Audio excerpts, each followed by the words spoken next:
Hmm.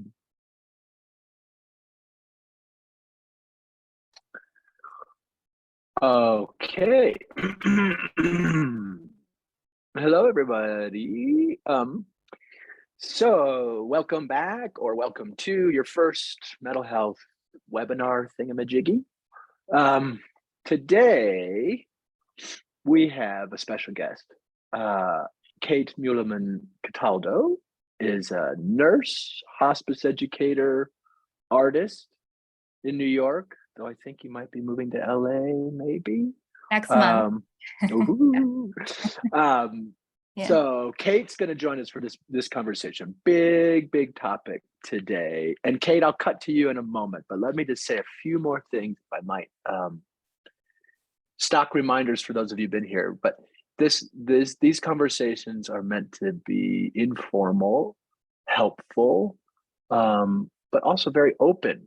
There are really no rules except for basic kindness towards yourself and towards others in the call. But otherwise, anything really goes here, guys. These are meant to be informative, educational, but also something for us to experience together, being together. So thank you for coming. Welcome. And Kate, anything else you want the viewers to know about your background, or should we jump in? I think the only other thing I would add is that I've been working as a hospice nurse for quite a while, but 2 years ago, I took a death doula training. So I've also been working as a death doula. And if anybody doesn't know what that is, it's non-medical support. So kind of all of my approach is from medical perspective and non-medical perspective of serious illness and end of life. Beautiful. Yeah, I knew that about you. I don't know why I forgot to say that, but yeah, I love that piece of your profile. That's a beautiful thing to layer into the work you've been already doing. So anyway, thank you. And thank you so much for being here. We really love doing these in tandem. So, all right, but before we jump in, my friend, over to Lady Sonia. Thank you, Sonia, you there? Thank you, Kate, for being here. Hi, good morning, everyone. Just wanted to let you know after BJ and Kate kind of get through some level setting information about the topic, we will go to you for any questions or comments or anything you want to respond to. And you can do that in two ways. You can raise your hand and ask your question out loud, and BJ and Kate will respond that way. Or if you prefer to not ask your question out loud, you can type it into the Q&A section and I will read it aloud for you. And to BJ's point about safe space, if you would like to remain anonymous, that's no problem. Please just let me know in the Q&A that you don't want your name read, and I will be sure to respect that. So again, you can raise your hand and ask it out loud, or you can type it into the Q&A and I will ask it for you. Thanks so much for being here with us. Thank you, Mama. Okay, Kate, let's jump in. So family means a lot of different things, different folks. So yeah, talk to us. I'm curious if quick before we talk about that, if we could go to that first slide, just the intro. Sure. Yeah. So just while you're doing that, I just want to say thank you. I've been admiring what VJ and Sonia have created with Mettle for a long time. So it's really an honor to speak to you all today, to be invited to speak about something I care about a lot. So thank you. Thank you all for joining. And I just wanted to start on this first slide and kind of acknowledge the LGBTQIA plus acronym and just kind of acknowledge that it's a big acronym because it's a big community of people. And there are people who identify as part of this community who there aren't even letters, in this kind of traditional acronym that we use. And I'm speaking to all of you. I'm speaking to you no matter what way you identify. And I also just want to nod to the fact that it's a diverse group of people with different concerns and needs. So my goal here is really to kind of find overlap in things that I think will be helpful to most.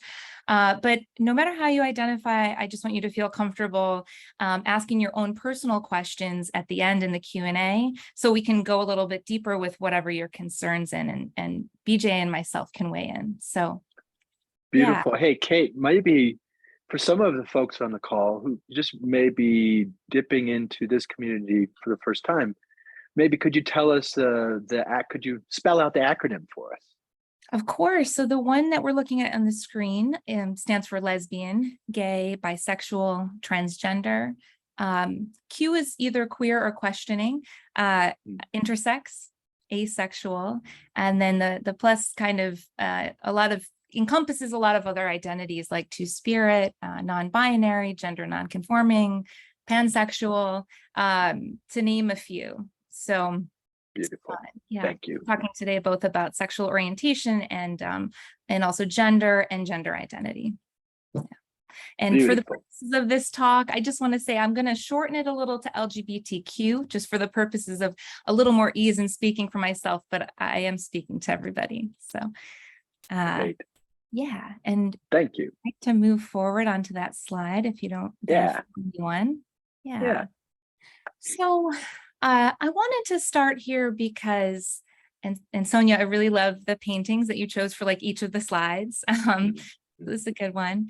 I wanted to start here because family in our community is often a really loaded topic.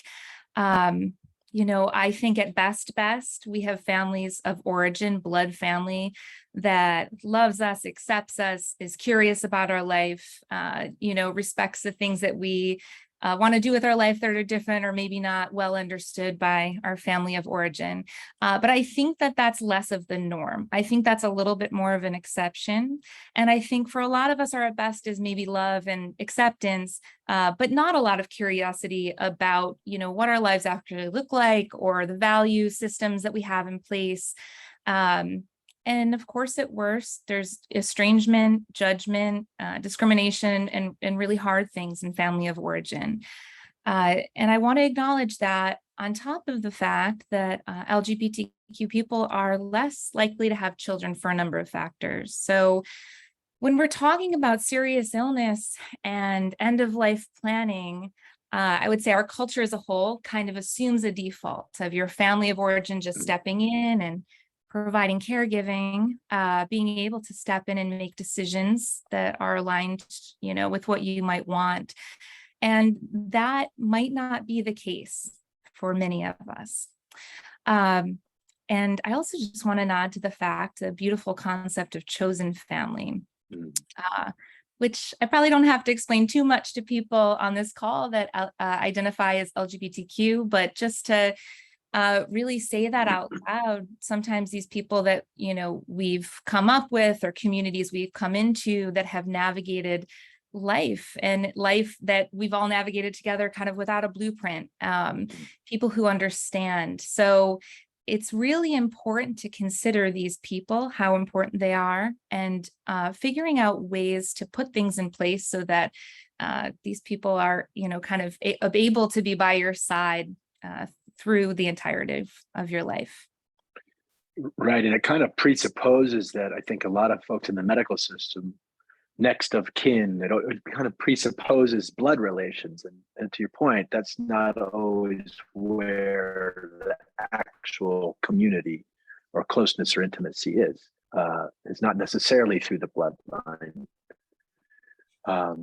So if I take your comment correctly, Kate, so part of the things we'll learn today is how to make sure families of choice are uplifted into your community, your team at the bedside in the hospitals. That was a little rambly. No, that's definitely right. Yeah, that's definitely the goal, to place, you know, more responsibility, if people are willing, in decision making on the people who would listen to the things that you want, would understand why you're asking for them, and make those decisions for you accordingly. And also, yeah, big time, just to have those people nearby, and not just have that assumption of like, you know, just being friends and not really being important to be a part of this time, whether it be in a critical illness or at the end of life. Yeah, Right. exactly.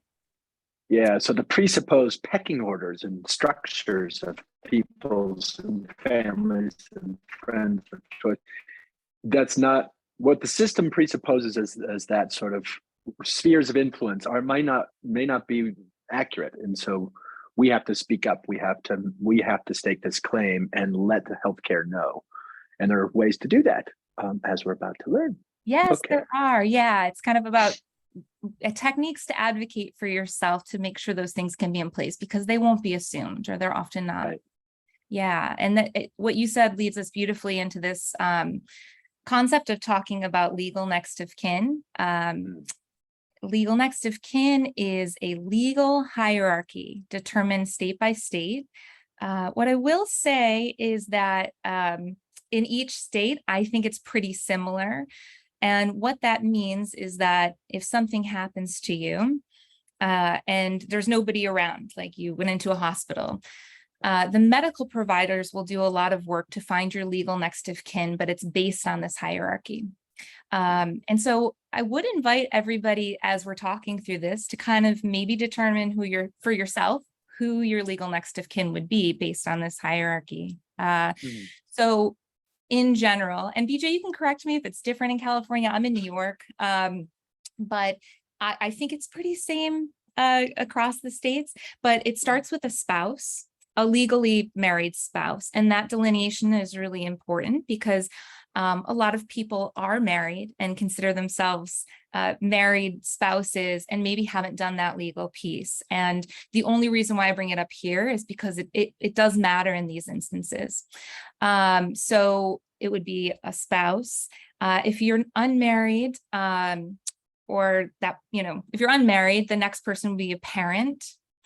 If a parent is not living or unavailable, the next would be a child. And if you don't have children, or that person is unwilling, right? It keeps going down the order until you find the person, but it would be a child, sibling, a close blood relative, and then a close friend. So it's kind of like we've got to get through that whole order of people. And it's interesting to think about, like, who would that fall to? If something happened to me today, who would be called to make, sometimes life or death, sometimes really big medical decisions on my behalf? Who would that person be? And when you think about that person, is that person somebody who's been curious about your life? Are they somebody who's really respected your identity? If it is, great. And if not, if it's a little uncomfortable to, at worst, like, that would be awful. I would never want that.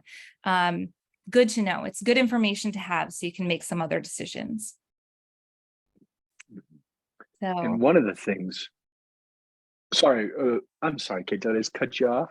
no, not at all. Not at all. Go ahead. Oh, okay.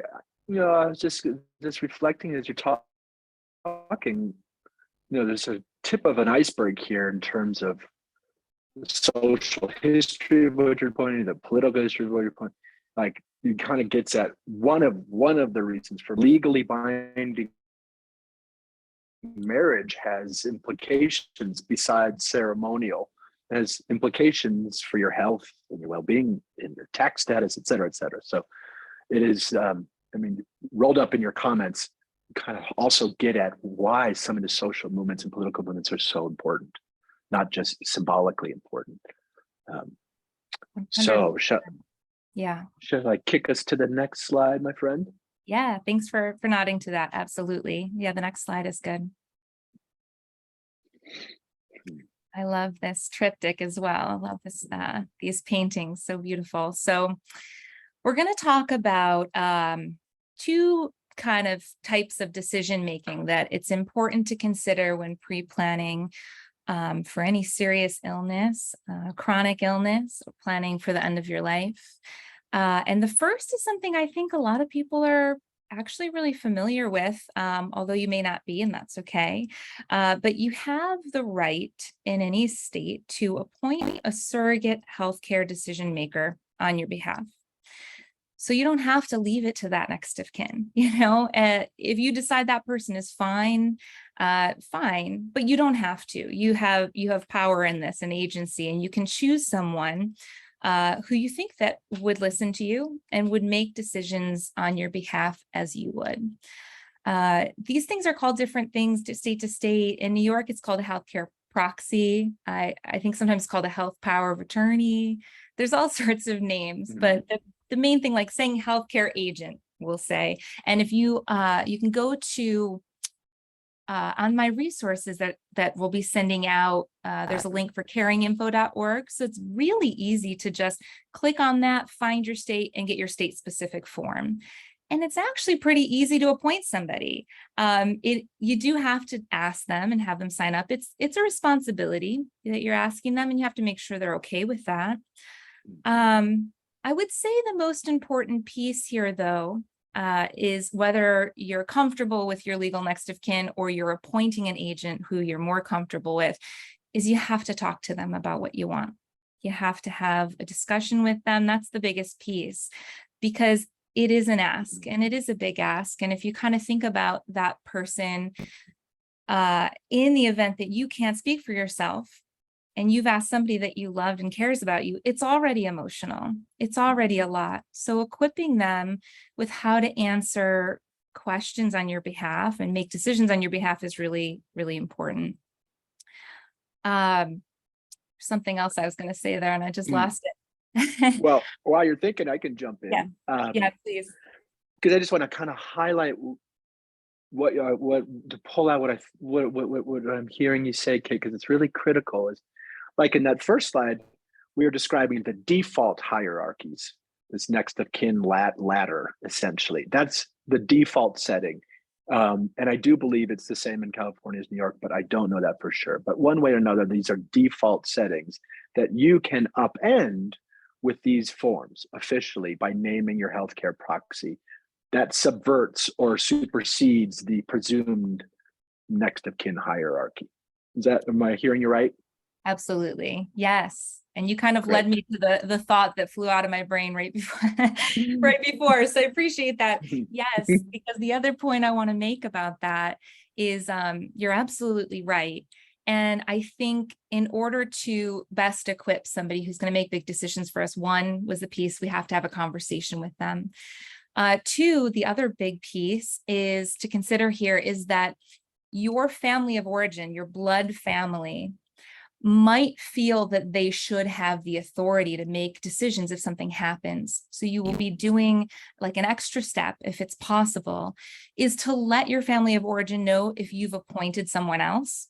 And also let them know what you've asked, like if you're able to have that conversation with your family of origin. I've asked somebody else, I've asked so-and-so, if something happens to me, they're going to make decisions and they're going to make it based on what I've asked for. So that can just kind of preemptively do your healthcare agent a little favor and perhaps take some burden off if there's a lot of people saying a lot of things and everybody thinks that they have the right to make decisions for you. And that's beautiful. And a reminder too, that the context of, when a healthcare agent or proxy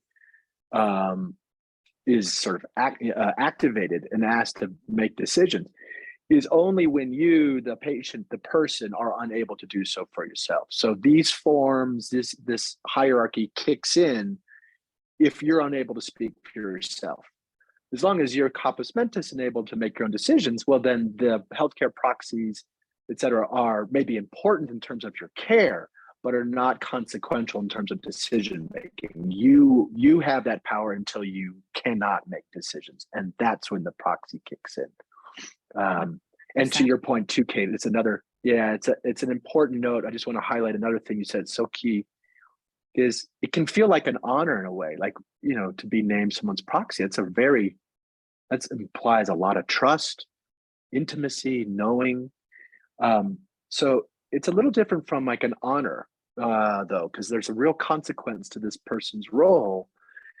And so some folks, like we've said in this podcast or this webinar before, some people you may be the closest to in your life, but the way they're wired, they may be in no position to be making any decisions for you when you're in extremis. They may be emotionally just unable. So the role is not simply to name someone who's very close to you, but also someone who will likely have the capacity to wade through their own emotions and make sound decisions on your behalf. And that's not necessarily the same person who's closest to you always.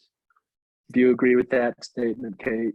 100%. Yeah, it does take a little bit of forethought when you're choosing someone. And just because someone loves you a lot doesn't mean they're going to do great under that kind of circumstance. It can be incredibly emotional. So some thought about who that person might be for you is yeah. good.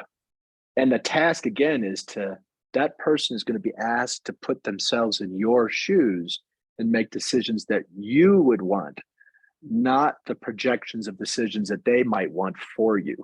That's another really important detail here. They are being asked to kind of step into your shoes and act for you as you would, if you could say. Yeah, yeah. And that can be a little tough, especially for someone who, I think in serious illness, it starts to get more clear how to tell someone how to act on your behalf.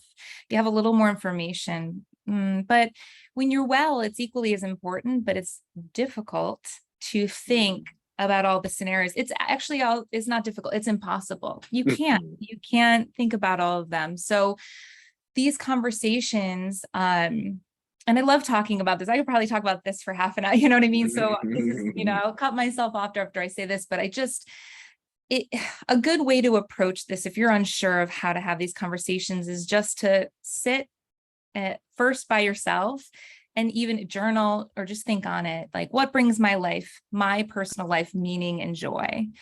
And make a list of things that are important, experiences that you like to have, things that you like to do and enjoy. Find out what those things are for you.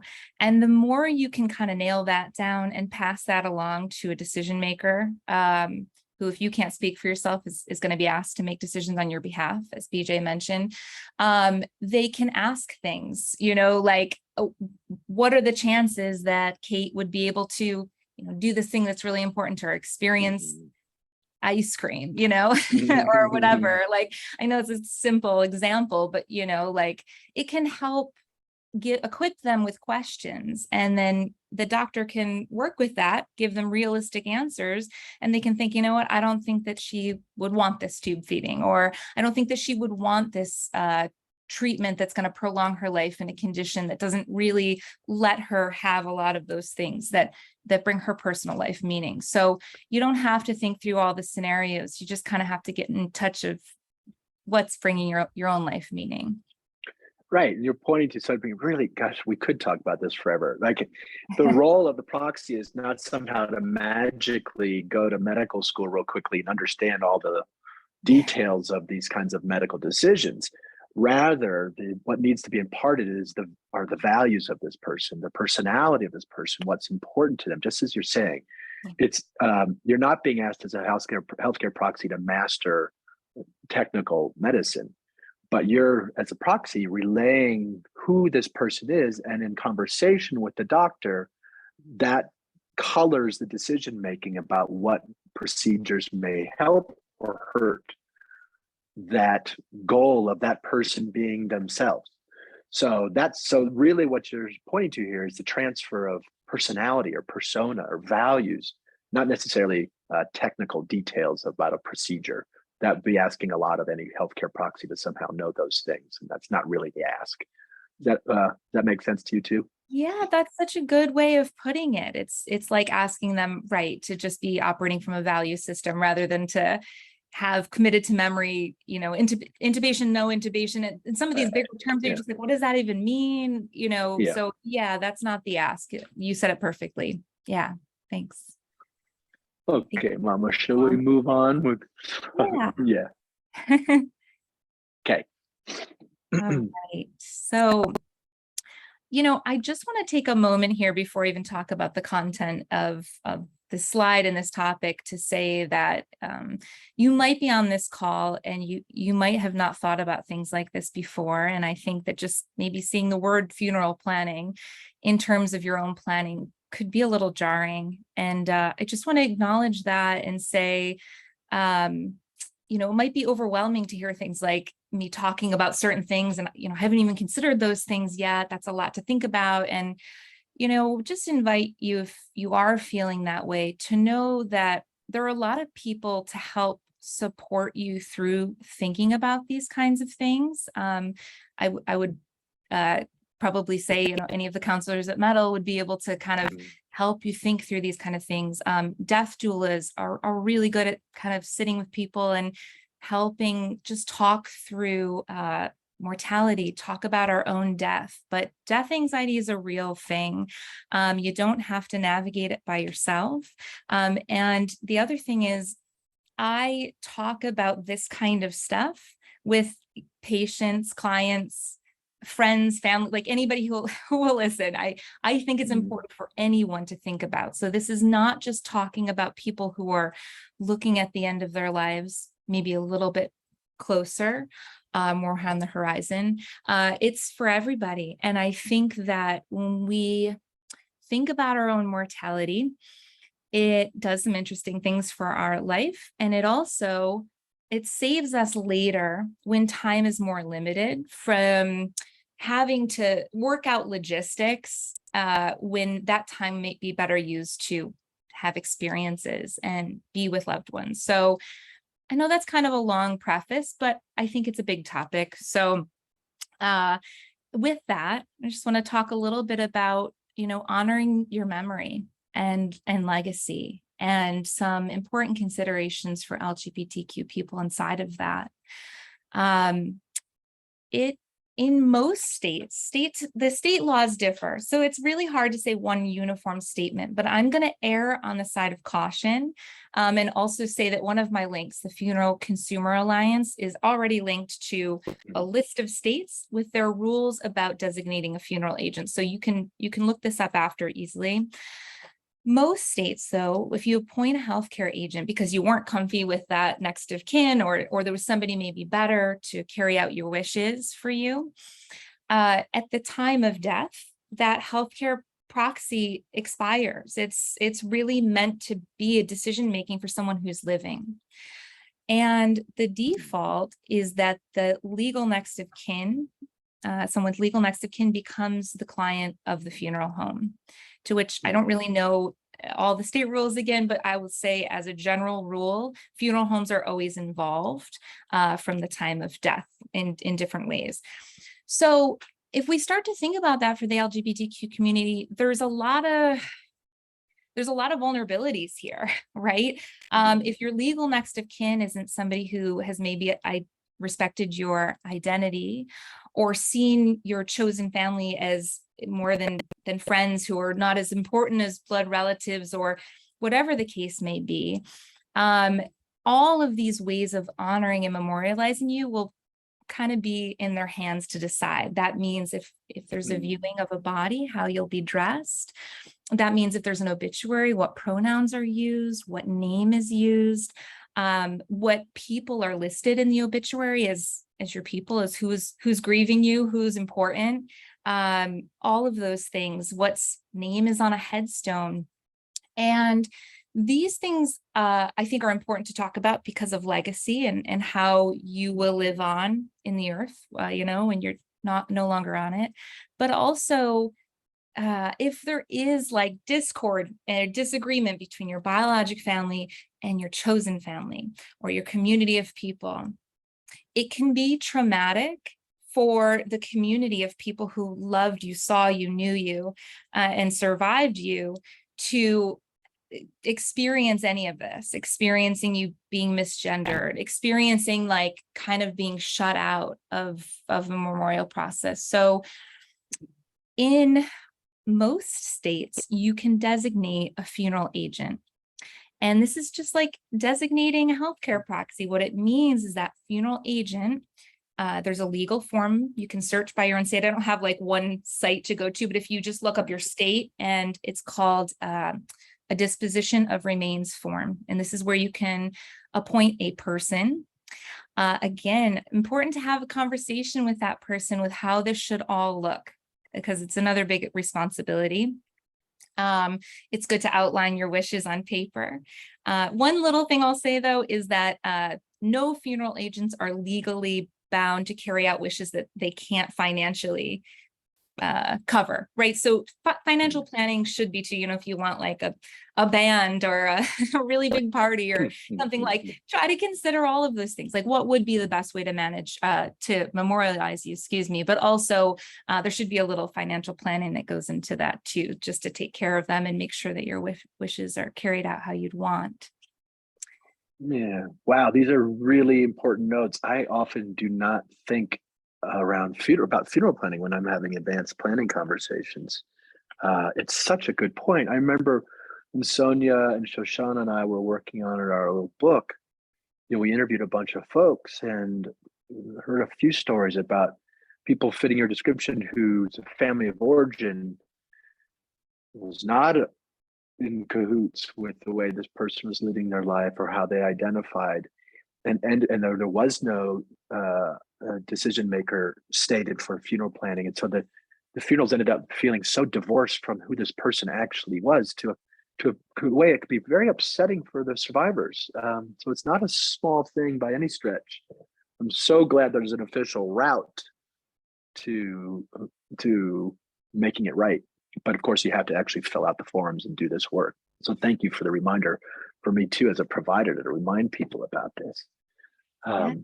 Yes, of course. There's different laws in different states. So I would always just say, in New York, you can absolutely do this. In California has like the coolest laws around all of this, most innovative and progressive, I'll say. But I believe in California, you can actually say, you can elect for your healthcare agent to continue after your death to make decisions for you, which it's all in one, but most states aren't like that. So you kind of got to look up state by state and how to best approach this. But just thinking about it is important. These are kind of the things that people think about a little bit less than the medical decision making. Yeah.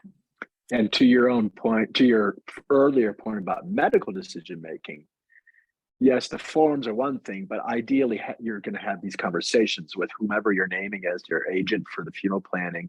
And ideally, if there's any conflict with your family of origin, letting them know too, to prevent some angst after you're gone. So again, back to good old communication, in addition to just the paperwork. Equip them to know what you want. You can even, leave notes about like, how would I want to be memorialized in an obituary? It's actually a practice I've done for myself, like writing it for myself, and it can be an interesting practice in and of itself. But yeah, just make sure they're equipped so it doesn't feel, again, if this is someone who loves you enough to take this responsibility on and do it right and really honor you, it's going to be an emotional time for them. So the more work we can do in pre-planning up front, it's almost like doing a favor for these people who love us enough to do these big things for us. And it doesn't all have to happen together, right? This is a lot of things to think about, plan. It doesn't have to happen in one or two sittings, but you start thinking about it and you kind of start to write things down, and anything to that end will be helpful. Amen. And it's not just one conversation, it's many over time. And you get to change your mind too, by the way, guys, of course. So as your life progresses, and ideally, as you're pointing to, Kate, these are conversations to have well in advance of the end of your life, if possible. But over time, you may, as your relationships change, you get to change your mind. You make sure to change your paperwork too. But these are not written in stone. You can start over 1,000 times if you'd like. So, all right, shall I get us over to the next slide, my friend? Yes, please. Okay. There it is. Okay. All right. I've been a nurse for almost 20 years, and I did not know anything about writing any additional directives until I took my death doula training 2 years ago. And I have just been like in love with this concept ever since. Like it's almost just like a thing that it's not that big. It's pretty simple actually, but it's almost just like permission to speak up about other things that are important to you. And I've heard, BJ, you and Sonia both, I think you have directed, you call them like care and handling directives, right? Yeah. And I usually call them like care and comfort directives. You don't need anything formal or official for this. You honestly could just write on a piece of paper in your folder with your other directives, things like, I drink coffee every morning. I don't love a lot of noise. If I'm sick, what I really prefer is like quiet visits and maybe some classical music playing, or I really hate fluorescent light, natural lighting is best, or I like to sleep in pure dark. Little things that really can go a long way, because when you're sick, these are great for chronic illness also, by the way, but when you're sick or actively ill, it's really hard to name what it is you need. So I love these. And in relationship to being LGBTQ, it is a place where you can name other things that can help with kind of privacy. You know, if I can't dress myself, this is my gender presentation, it's, you know, my gender identity, and it's important for me to be dressed this way, for me to be comfortable. Things like privacy, if I'm not able to like care for my body independently, who's allowed to do that for me, and who's allowed to be in the room? A lot of times when these things are happening, like people aren't, you know, thinking, or maybe there's people around, and just putting like extra stops in place for privacy can be really helpful. And I actually have a letter in mind. I call it like a note to my caregiver. It's like a one-page thing that is just a little like being sick, being in a hospital. It can be a little or a lot dehumanizing, especially being hospitalized, right? Like you can't even wear your own clothes, and you have appointments, but they're not like on your own timeline. You don't get to choose what you eat. Like there's not a lot of autonomy and stuff in that. And I think just writing a one-page letter that you give to people if you're hospitalized or if you're at a nursing home with those other directives that say like, hey, this is my name, especially if your name is different than what appears legally. If your name is not legally changed, but your name doesn't match your legal name, this is my name. Please call me this. These are my pronouns.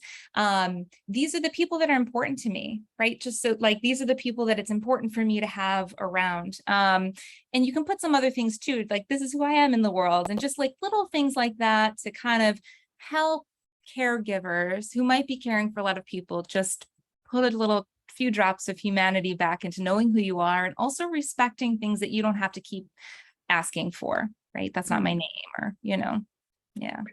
It's so beautiful. I love this note. And again, too, I think your prior note still holds too, Kate. Like, it's good for you, of course, for your own care, but it is really a gift to people who are charged with caring for you, either the professionals or your friends, family, whatever. It takes that guesswork out. And of course, whether professional or personal relationships, you know, most everyone really wants to care for this person in a way that's received as care, you know, not assault or, you know, something scary. So you're doing, in other words, this is not decadence. You're doing everyone around you a favor by being explicit where you can. It takes the guesswork out, and people want to care for you in a way that you receive. So note that, I think, is helpful. Yes. Okay, next slide. Yes, please. Okay. Hey, that's your painting. Hey, that's beautiful, Kate.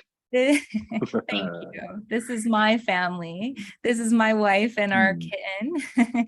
And I love where Sonia chose to put this and talking about planning for long-term care in a facility, because I did a lot of paintings like this, and, you know, kind of with just like a sense of intimacy, you know, and I think that this is a concept that carries through when we're thinking about moving our home environment to somewhere else, because we're less able to do the things that we were able to do before illness or when we were younger, whatever the case may be.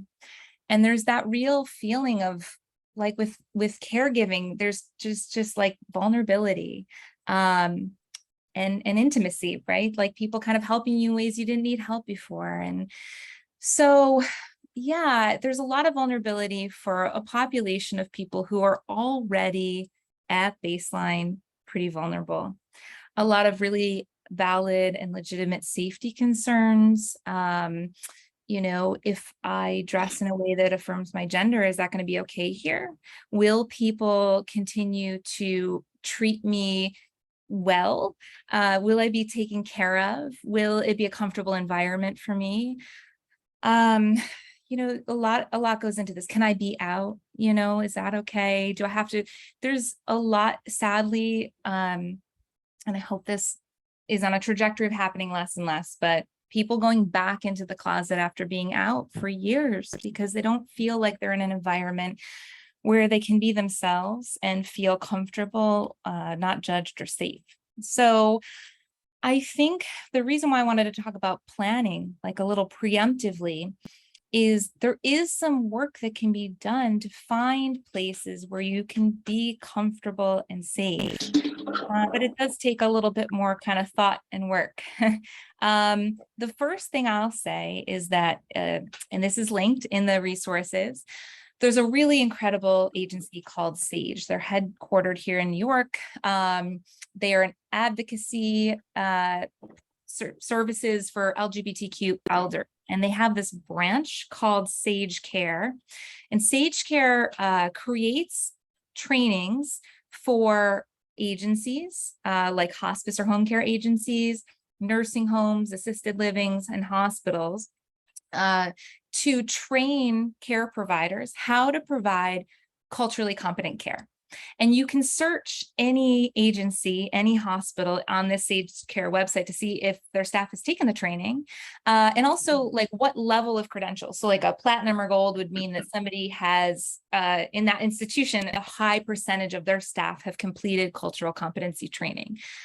And this is really important, and I want to really speak to these and highlight them. I assign them every year at the hospice agency that I work for. I take them, I participate, like they're really good. They're videos, but they're really thoughtful. They're really well done. So I trust this as a resource that, you know, if somebody's earned a high credential, a lot of their staff has gone through these trainings. And this is really important because, you know, people can put up rainbow stickers and they can, you know, we serve everybody, but that's not enough. That's not enough. I mean, this population of people, like we have our own kind of concerns, nuances, and things that it's actually really important to be recognized and know how to be respectful in care. So that's one way.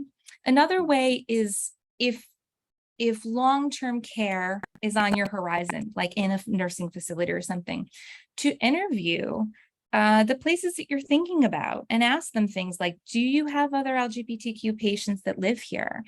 Do you have pride celebrations? What's their non-discrimination policy? It should include something about sexual orientation, gender, and gender identity. And that's for staff and residents, because how staff is treated is often how residents are treated. So just, you want to look for environments that have all those cues. And I would even take it a step further to say, like, if you are ever living in a nursing home, the way that it works is that you actually won't see your primary doctor anymore. Your care would be under the nursing home doctor. It's a switch. I would want to talk to that person. I would say, I'd like to meet with the doctor. I want to know, do you take care of other LGBTQ patients? And, you know, if it's a no, well, do you have colleagues that do? And if there's any hostility or anything there in the response, like, that's not the place for me, not the provider for me, but just that little kind of forward thinking legwork will be helpful in then being in an environment where you can kind of relax and be safe and feel safe. And yeah, what beautiful notes. I mean, and what a difference this prep would make. And not every community I suppose not every community there's a choice in facilities. Are there any notes, Kate, and it may be too big a question, but if you don't have choice and one way or another you find yourself in a place that doesn't seem equipped or sensitized or sensitive to your needs, any tips on how to still advocate for them learning? Or I don't know. Again, it may be too big a question, but any notes there, Kate? I mean, let's just start small with, if we're equipped with these resources, we can always pass those things along. Like, you know, I want to feel, you know, just being honest, like, I want to feel comfortable at a place that I'm living. And are you aware of these trainings? You know, would you be willing to, have your staff go through certain trainings? And that might be a big ask, but, you know, maybe just offering the information, trying to just identify in your life who the people are who can advocate for you too, that it doesn't have to all be on you. And if you can't find the ideal place, that you have people that are checking in on you, and you have people that are checking in to make sure everybody's doing what they're supposed to do too, right? Like having somebody walk alongside of you. And this is, I guess, the first thing that comes to mind. Yeah, beautiful. I mean, I suppose it's always true, and populations are not considered sort of the dominant population. Like not to equate disability with sexual orientation, but I just know as a disabled person, when I'm dealing with a public that isn't necessarily sensitized to how the world works for me or doesn't work for me, I find myself often, and I think I know this is true with a lot of people in the disability community, you find yourself in the role of, even when you're meant to be receiving care, you actually have to teach people a lot about what you need or what this population may need. And sometimes it's begrudging, like, why do I have to teach people these sort of what seems so elemental? And yet we find ourselves in this role. And I guess it's not necessarily a question, just a comment, and to note some of the fatigue and exhaustion that goes with this sometimes. Yeah, I appreciate you saying that so much. I think that happens a lot in the trans community as far as healthcare is concerned, and kind of having to teach your own doctor about your body or your own care. And I really just appreciate you bringing it up. And again, I would say having people that can help to that end. The onus isn't always on you when you're maybe ill or compromised to constantly have to teach everybody how to, treat you with dignity and respect. Yeah. Right. Yeah. All right. Shall we? Keep Yes, going? please.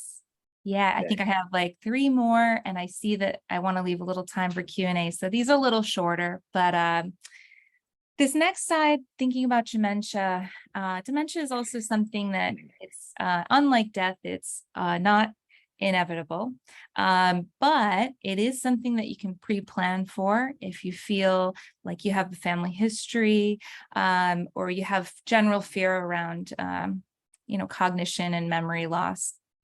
But, in regards to what we're talking about today, with the LGBTQ community, a lot of time, again, bringing it back to that family, right at the top of the talk, like we won't necessarily have those assumed people to take care of us when we need care.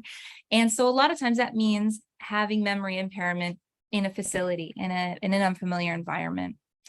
And for a lot of people, they have not come out for an entire life for a lot of valid reasons. And there might be fear, like, what if I slip up? What if I come out? Is this safe? Will I be safe? Like just anxiety and fear around those things. So I think one note here, if that's you or somebody that you love and you're advocating for, a handwritten note in the person's own writing can be really helpful when they're carrying something they're a little worried about somebody finding out. So something like, this is my home, I'm safe here, I've come out to this person and this person, they're safe to talk to, whatever the case may be, but like it powerful in their own writing to just reground them, like I'm safe, even though I'm kind of forgetting things, just like, yeah, like a little ground down into safety and awareness of surroundings. Yeah. Beautiful. Shall I keep us going? Yeah. Yeah.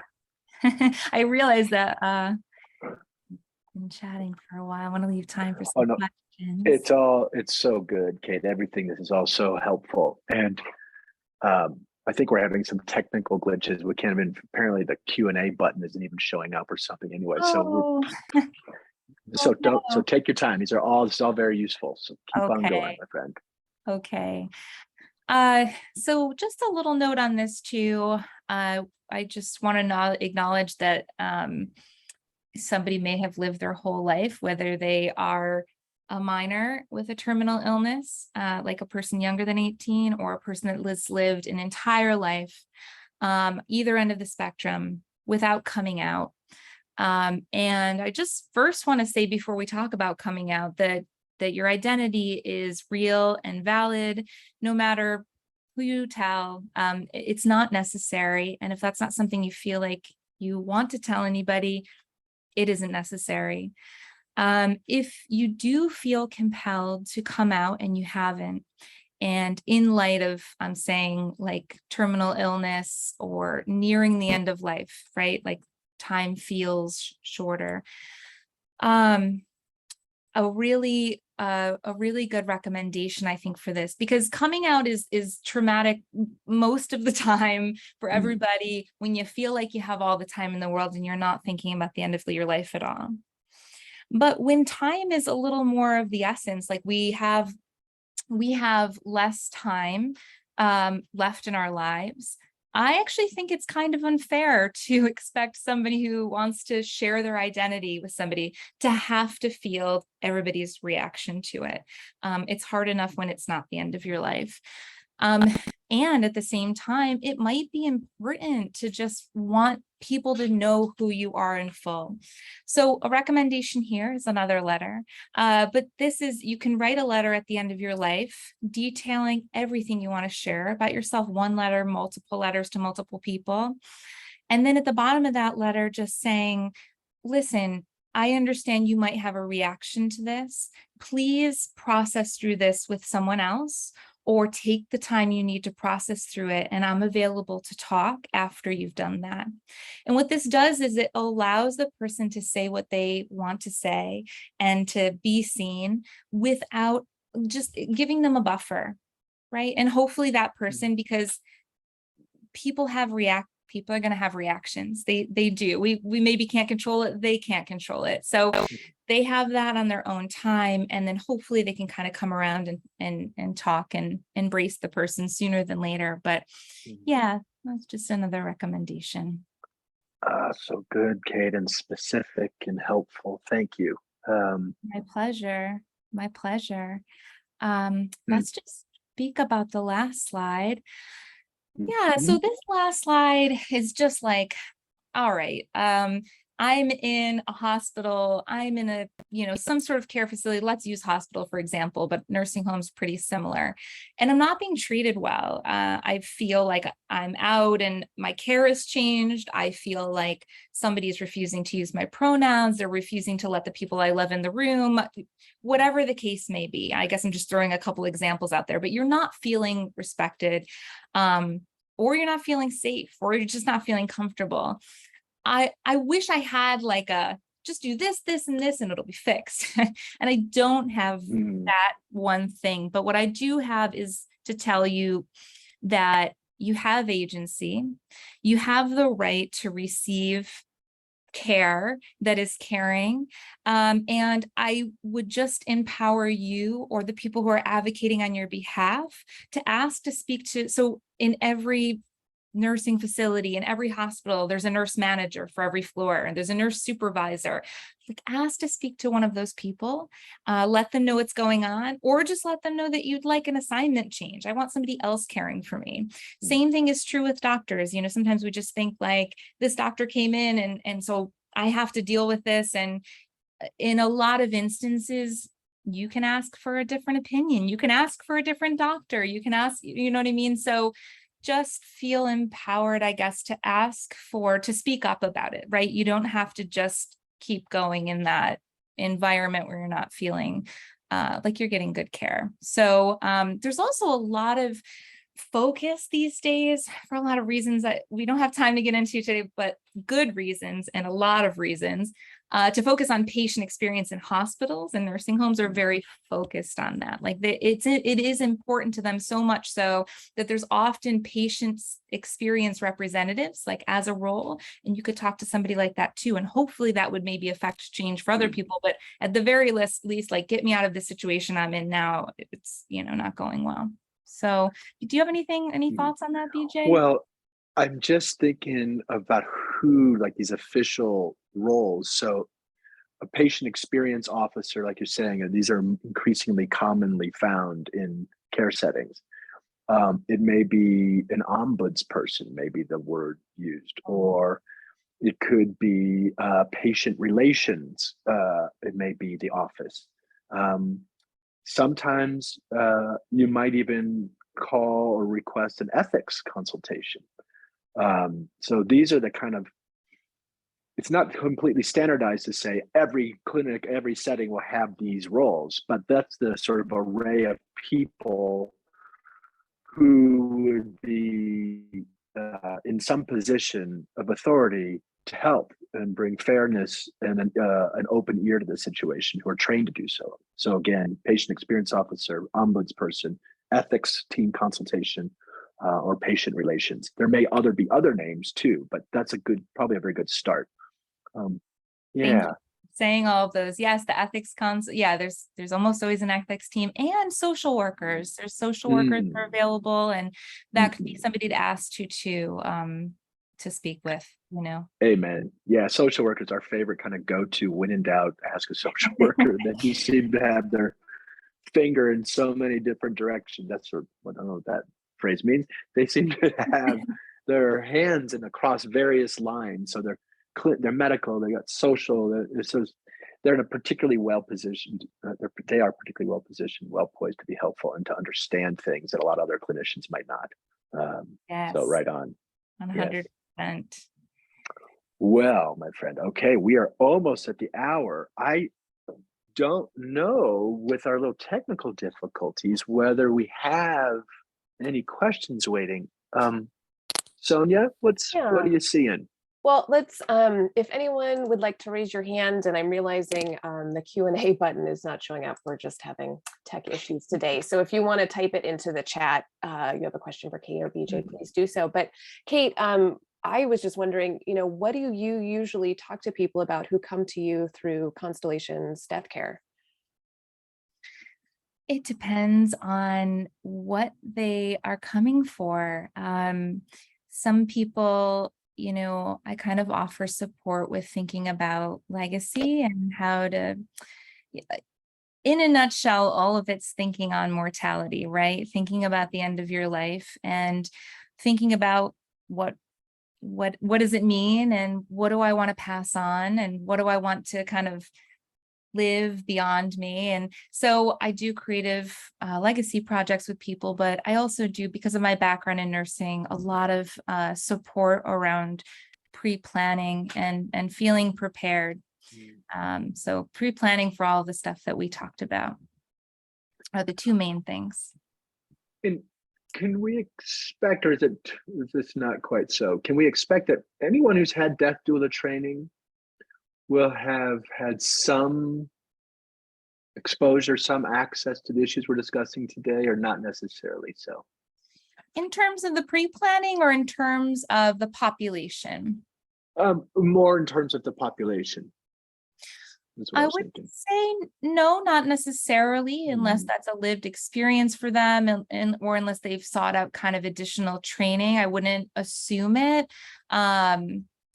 There's so many people going through death doula training right now, and people kind of find their own niche with it. Like, there's so many ways to support people with this big topic that I think a lot of some people, especially people with lived experience of identifying as LGBTQ, are looking to kind of walk with that population a little bit more. And I'm not saying that other people wouldn't be equipped, but if you don't maybe take a little extra time to be informed about it, or it's not your lived experience, then there are just kind of these nuances that maybe everybody wouldn't think about. But the beauty is, there's kind of like specialization, and maybe they are kind of supporting and thinking of nuances of other communities and way to support them at the end of life. So I think it just it varies.